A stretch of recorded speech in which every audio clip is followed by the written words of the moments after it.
Salon.com had a interesting book excerpt. By interesting, I mean awful, but book excerpt on the quote-unquote cult of do-it-yourself personal security. Yeah, what you and I might call gun ownership.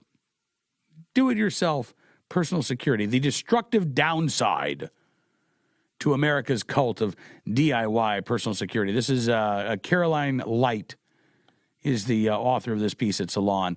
It is an excerpt of her new book, Stand Your Ground, A History of America's Love Affair with Lethal Self-Defense. Just so you get the idea of where Caroline is coming from here, right? Caroline says she grew up Southwest Virginia. Parents who would go to the gun range and shoot skeet and trap, but apparently never had a gun in the house. So I don't know if they would rent firearms or whatever. But she did not grow up in a gun-owning family, I suppose, and still finds it very odd that we have more and more Americans who are actually exercising the right to keep and bear arms. And she says, despite the fact that violent crime has been dropping, we have more and more Americans who are, again, carrying legally for self-defense, despite the fact that violent crime has been dropping until, again, 2015, when we saw violent crime increase.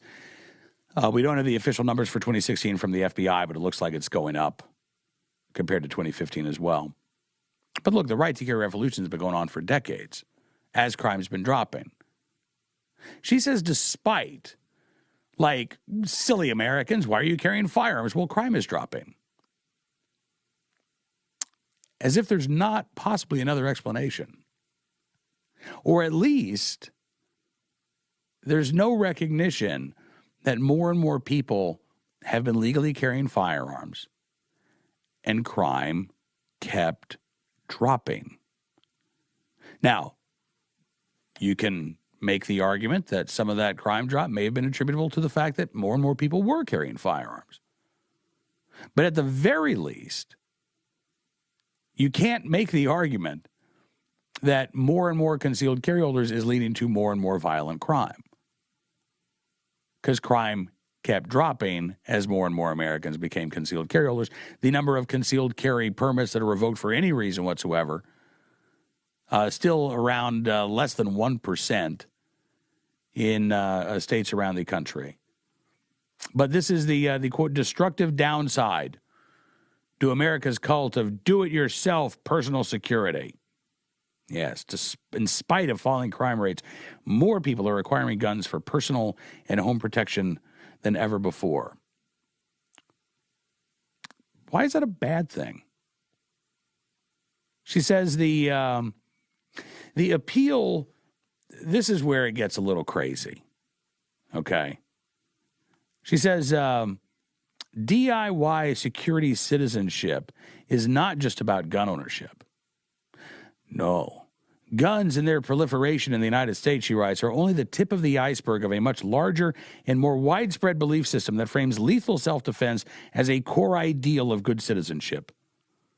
This principle places idealized law-abiding citizens, not all citizens, she says, in the service of lethal self-defense and equates good citizenship with the capacity to stand one's ground against criminal strangers. According to the National Rifle Association, she says, a good citizen is an armed citizen. In fact, the NRA has gone so far as to register the phrase armed citizen and build a political advertising campaign around it. For the NRA, she writes, an armed citizen is the quintessential emblem of patriotism. The ideal suggests that we must all be prepared to defend ourselves. However, our contemporary call to arms, she says, is based on unspoken but powerful assumptions that exclude many from the protective and exonerating rhetoric of law-abiding citizenship. Right? So, yeah, all that rhetoric's about the armed citizen being able to protect yourself and law-abiding gunners, but that's a dog whistle, says Carolyn. She says appeals to individual do-it-yourself security as the solution to our nation's most urgent anxieties criminalizes many who do not fit the terms of idealized citizenship, particularly people of color, gender non-conforming people, and the poor. Moreover, she says, women of all races, classes, and ethnicities often find themselves criminalized if they try to stand their ground against violent male partners. When contemporary advocates of lethal self-defense entreat law-abiding citizens to take up arms against criminal strangers, they participate in a prolonged tradition, she says, of excluding and criminalizing the real victims of violence, the groups historically most in need of protection. When contemporary advocates of lethal self-defense, so let's say people who support the right to keep and bear arms, entreat law-abiding citizens to take up arms against criminal strangers,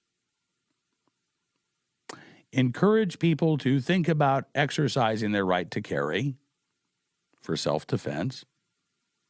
They participate in a prolonged tradition of excluding and criminalizing the real victims of violence.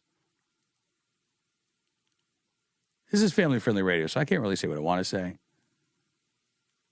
But that is nonsense. What do we talk about a lot on this program?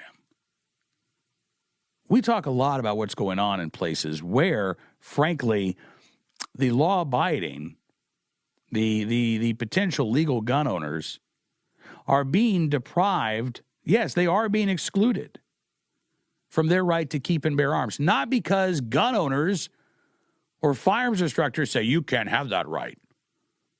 No, who's excluding them? Anti-gun politicians, anti-gun activists who want everybody to be excluded but are okay doing it piece by piece. In Connecticut, who's stopping more poor people from exercising their right to keep and bear arms? Second Amendment advocates or Governor Daniel Malloy? Because I got to tell you, I have not met the Second Amendment advocate in Connecticut who has said, oh, you're too poor to exercise your right. I haven't.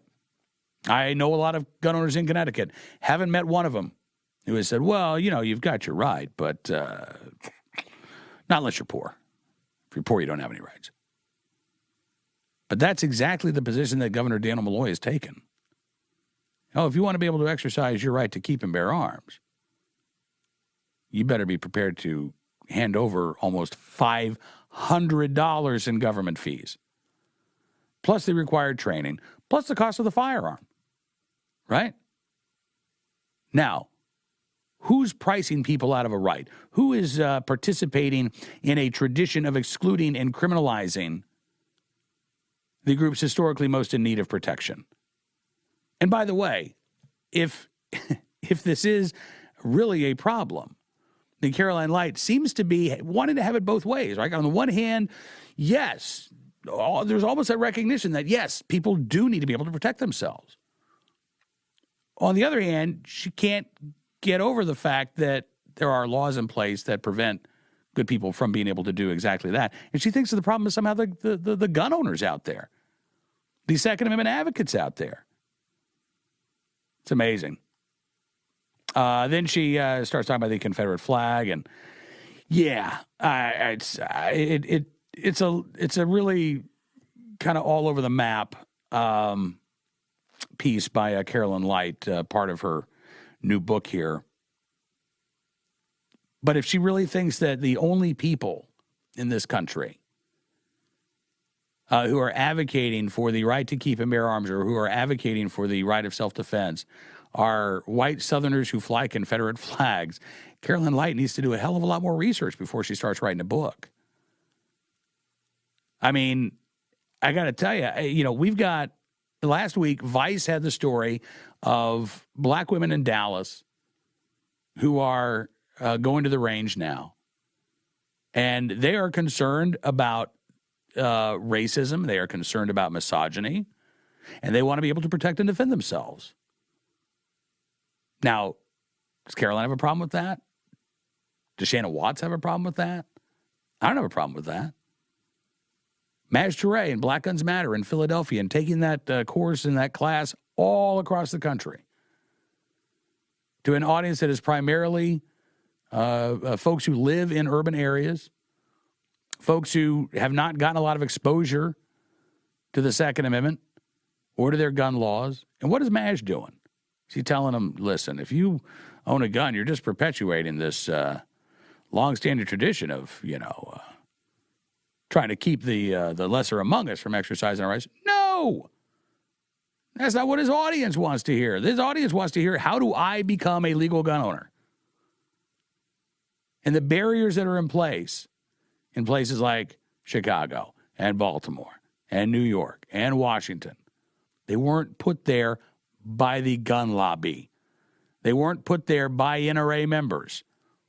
They were put there by anti-gun politicians. In many cases, look, it has to be said, in many cases, they were put there with the support of the people who lived in those communities because they were told, if you give up your rights, it'll make you safer. And now you've got generations that have grown up in these cities not really knowing anything about their rights. And you've got policies that have been in place for decades in many of these cities that make it difficult, if not impossible, for these folks to learn about their rights, to go get trained, to go get an education, to go to a range and legally shoot a firearm to the point where you get competent and proficient. The folks who have, again, kept Americans from their rights, they should be ashamed.